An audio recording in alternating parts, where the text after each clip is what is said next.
Bienvenue pour notre capsule d'aujourd'hui. On va parler de la liste de vérification avant vol, ou comme on aime l'appeler, la checklist.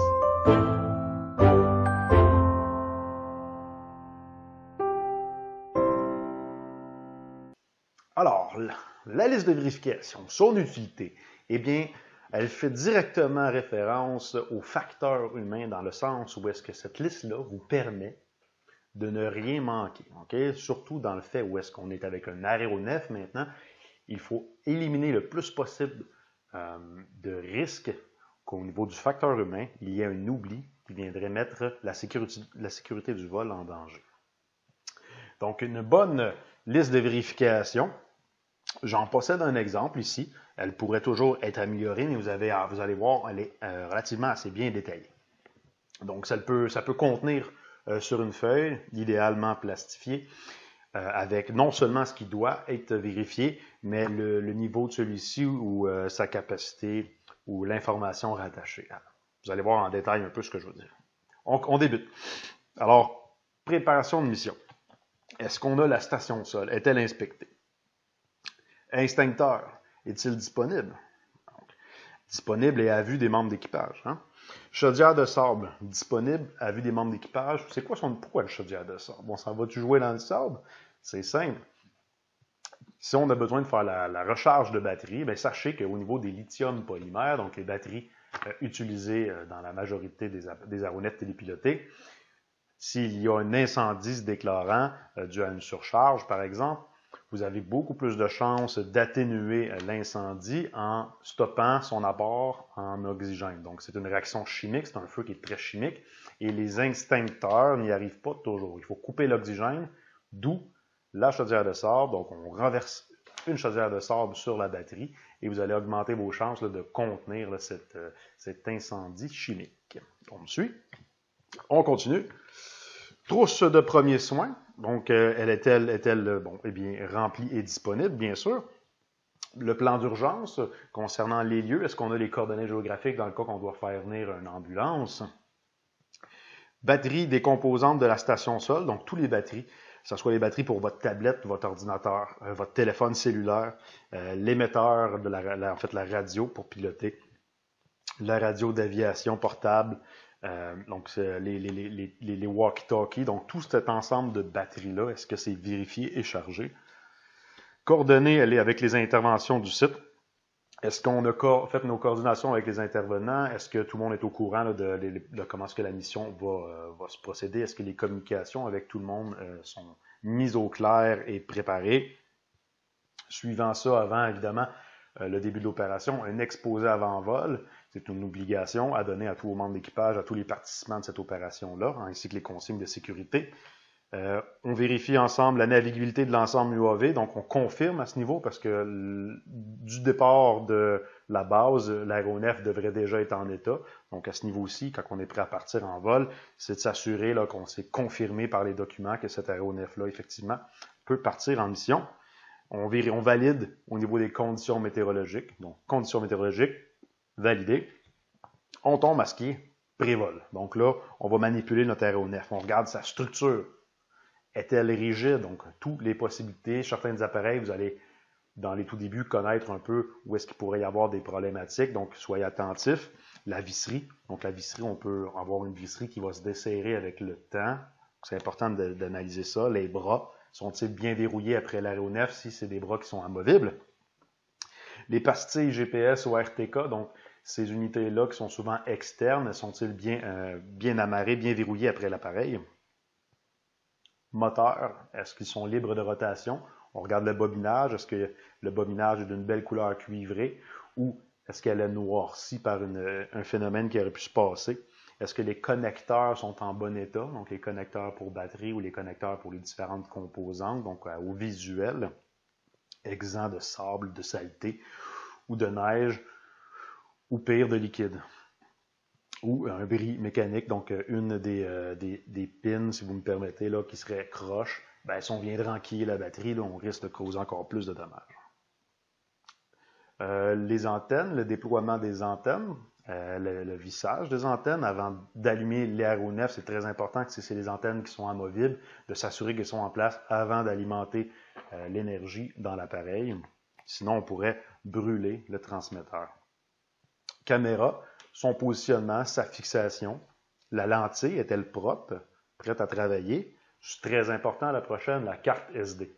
Rien de plus fâchant que de partir en opération, faire le travail, puis revenir, puis de rendre compte qu'il n'y a pas de carte SD. Donc, au niveau du facteur humain, c'est possible. Je fais la parenthèse, là. Vous pourriez avoir par cœur tout votre checklist. Ça n'enlève pas le fait que pour améliorer au niveau du facteur humain, vous devriez l'avoir papier, plastifié, un crayon sec pour pouvoir checker. Parce que ça peut arriver que dans votre opération, il arrive quelqu'un, puis là, vous commencez à faire un commentaire avec la personne, vous admettez de mettre la carte SD dans la caméra. Fait que si vous ne voulez pas que ça arrive, la checklist permet, avec le simple crayon sec, on est capable de s'assurer de rayer, bon, ben ça a été validé. On se libère l'esprit, puis s'il arrive malheureusement un pépin durant le vol, ben on va être certain d'avoir vérifié des éléments, donc ça va être précis sur qu'est-ce qui a été fait, puis ça va être plus facile de diagnostiquer là, à ce moment-là qu'est-ce qui aurait pu y arriver en vol. Je continue. Train d'atterrissage, certains trains d'atterrissage sont amovibles, bon, encore là, nécessité de s'assurer que c'est bien fixé. Après ça, on arrive à l'alimentation de tout ça, donc l'interface de contrôle, j'allume la radio émettrice ainsi que le logiciel de mission. Est-ce qu'on a une connexion qui se fait? Est-ce que l'appareil, maintenant, on est prêt à l'alimenter? Est-ce que la communication se fait bien entre les deux? Donc, j'allume tous mes composantes, je vérifie les voltages de batterie, les températures de batterie, tout ça, c'est important. J'allume ma radio d'aviation, syntonisée au bon canal de l'aviation aux alentours pour être sûr et certain d'écouter les aéronefs qui sont à portée de vue. Votre téléphone cellulaire est-il en mode avion? Si vous avez une préférence, assurez-vous de bien installer votre téléphone cellulaire avec les numéros de téléphone d'urgence prêts pour ce qui est des entités aéroportuaires à contacter en cas d'urgence. Est-ce que au niveau de quand vous allez alimenter votre appareil, observez bien votre gimbal, votre unité en dessous qui tient votre caméra, s'assurer qu'elle est libre de rotation avant l'alimenter. Et quand vous allez l'alimenter, est-ce qu'elle fait les bons mouvements pour bien se cadrer là, prête au départ? Les témoins lumineux de l'aéronef, souvent elles sont utilisées par le fabricant pour vous envoyer des codes de différentes informations. Donc en ayant sous la main votre feuille qui dicte ce que différents codes veulent dire, bien, vous allez être capable d'analyser la situation présente de votre aéronef. On va ensuite paramétrer des données importantes au vol. La géobarrière, donc l'espace de votre opération que vous ne voulez pas excéder, ainsi que son plafond. Donc, on est limité avec les aéronefs télépilotés en majorité à une altitude de 400 pieds, donc 120 mètres. C'est important d'aller mettre un plafond qui correspond. Par la suite, avons-nous une bonne acquisition du géopositionnement? Donc, on regarde est-ce qu'il y a suffisamment de satellites en ciel? Est-ce que j'ai une bonne quantité de liens avec ces satellites-là qui permet une exactitude de positionnement? Donc, à valider. Le mode de vol sélectionné. Donc, généralement, en opération, on vole sous un mode de positionnement qui utilise d'ailleurs la géopositionnement. Donc, est-ce qu'on est bien enclenché sur ce mode? Il viendra une capsule vidéo que je dédierai spécifiquement aux différents modes de vol à suivre là-dessus. Par la suite, on peut procéder à un préarmement de l'aéronef avec hélice ou sans hélice, de préférable si vous êtes capable de les retirer sans avoir de la visserie. On peut vérifier l'arrêt d'urgence en étant au sol, bien sûr. Est-ce que notre observateur visuel est en position? Est-ce que le balayage du site visuel est prêt pour qu'on puisse continuer et aller à la prochaine étape, le décollage? Vous êtes assuré que la sécurité elle est maintenue dans le moment et donc vous amorcez selon vos procédures d'opération le verbal qui suit, armement de l'aéronef, décollage, votre membre d'équipage vous renvoie l'information qui est parée au décollage, etc. Et là, ce qui suit va être dans les premières secondes. Donc, vous détachez l'aéronef du sol et vous avez vérification 1, vérification 2. Donc, dans la première étape, est-ce que l'aéronef est stable? Est-ce qu'au son et à l'œil, quand on regarde le chemin des hélices, est-ce qu'on a des hélices qui vibrent à l'oreille, au visuel?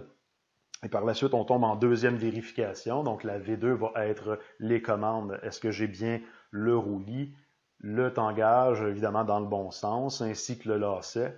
Donc, une fois que la navigabilité à ce niveau est confirmée, bien, vous pouvez prendre un peu de distance ou, par température froide, il est fortement conseillé d'attendre une période de réchauffe de l'aéronef, 1 minute en 2-3 mètres du sol, juste le temps que tout se réchauffe là, avant de commencer à prendre du déplacement. Par la suite, quand vient le temps d'atterrir, c'est intéressant d'avoir une checklist à l'opposé, c'est-à-dire une certaine vérification après que l'appareil soit désarmé. Donc, super important. Donc, assurez-vous d'avoir un désarmement confirmé. Après, il est intéressant d'aller vérifier notamment les conditions de la batterie, sa température, son voltage. Évidemment, après atterrissage, vous allez avoir une augmentation du voltage. C'est normal parce qu'on arrête de consommer les ampères. La température des moteurs est bon indicateur. C'est sûr que vous allez avoir des moteurs qui sont un peu plus chauds. Ce qui est intéressant de voir, c'est est-ce qu'il y a des moteurs qui sont plus chauds que les autres? Là, ça pourrait être susceptible de problématiques. Même chose pour les contrôleurs de vitesse de chacun des moteurs, qui sont souvent sous le moteur. Donc, en température, est-ce que tout le monde est égaux ou il y a peut-être un problème sur un d'entre eux?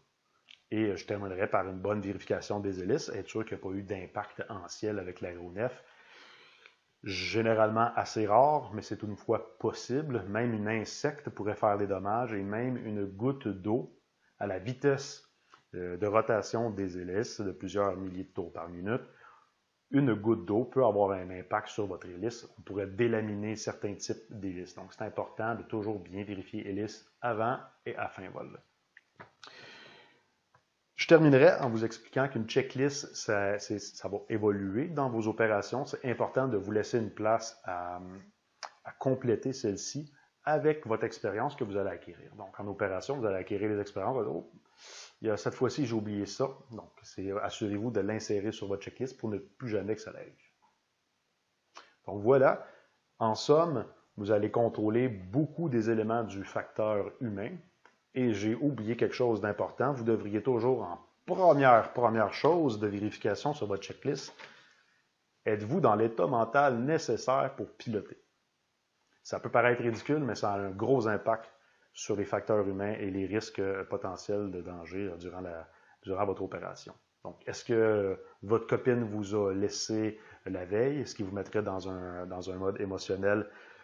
Ou est-ce qu'il y a un danger potentiel de faire des oublis? Donc, ce serait important. Est-ce que vous avez fêté tard récemment? N'oubliez pas que vous avez un 12 heures à respecter après consommation alcoolisée. Vous avez un 28 jours à respecter après consommation de drogue. Donc, au niveau émotionnel, au niveau des facultés, tout ça, ce sont des vérifications pré-vérification de l'aéronef qui sont d'autant plus importantes là, pour le pilote. Voilà. Merci d'être avec nous.